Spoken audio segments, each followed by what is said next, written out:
Income is the consumption and savings opportunity gained by an entity within a specified time frame, which is generally expressed in monetary terms. However, for households and individuals, income is the sum of all the wages, salaries, profits, interest payments, rents, and other forms of earnings received in a given period of time. In the field of public economics, the term may refer to the accumulation of both monetary and non-monetary consumption ability, with the former being used as a proxy for total income. Increase in income. Income per capita has been increasing steadily in almost every country. Many factors contribute to people having a higher income, such as education, globalization, and favorable political circumstances such as economic freedom and peace. Increase in income also tends to lead to people choosing to work less hours. Developed countries have higher incomes as opposed to developing countries tending to have lower incomes.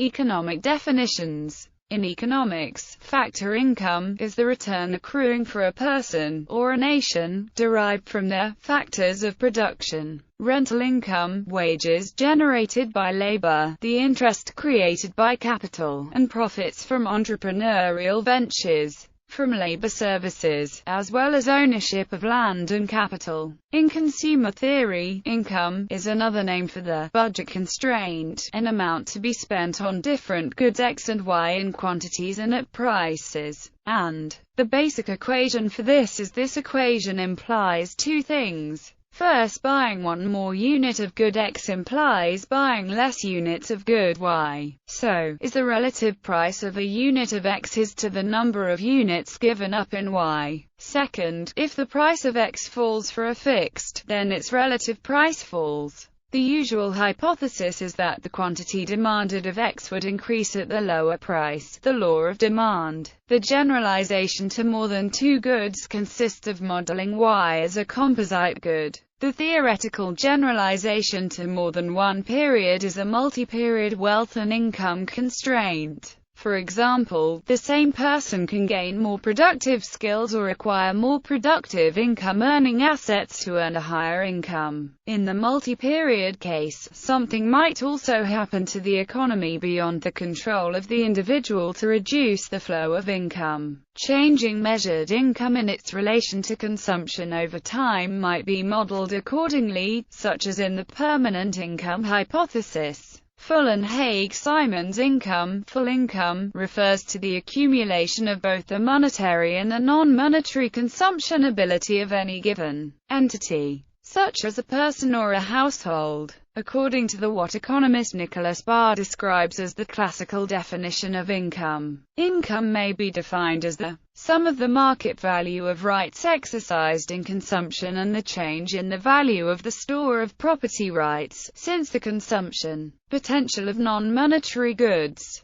such as leisure, cannot be measured. Monetary income may be thought of as a proxy for full income. As such, however, it is criticized for being unreliable, i.e., failing to accurately reflect affluence of any given agent. It omits the utility a person may derive from non-monetary income on a macroeconomic level, fails to accurately chart social welfare. According to Barr, in practice money income as a proportion of total income varies widely and unsystematically. Non-observability of full income prevents a complete characterization of the individual opportunity set, forcing us to use the unreliable yardstick of money income. Income inequality. Income inequality refers to the extent to which income is distributed in an uneven manner within a society. Can be measured by various methods, including the Lorenz curve and the Gini coefficient. Economists generally agree that certain amounts of inequality are necessary and desirable, but that excessive inequality leads to efficiency problems and social injustice. National income, measured by statistics such as the net national income, measures the total income of individuals, corporations,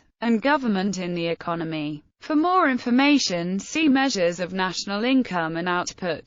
Income in philosophy and ethics. Throughout history, many have written about the impact of income on morality and society. St. Paul wrote, "For the love of money is a root of all kinds of evil." Some scholars have come to the conclusion that material progress and prosperity, as manifested in continuous income growth at both individual and national level, provide the indispensable foundation for sustaining any kind of morality. This argument was explicitly given by Adam Smith in his theory of moral sentiments, and has more recently been developed by Harvard economist Benjamin Friedman in his book The Moral Consequences of Economic Growth. Accountancy. The International Accounting Standards Board uses the following definition.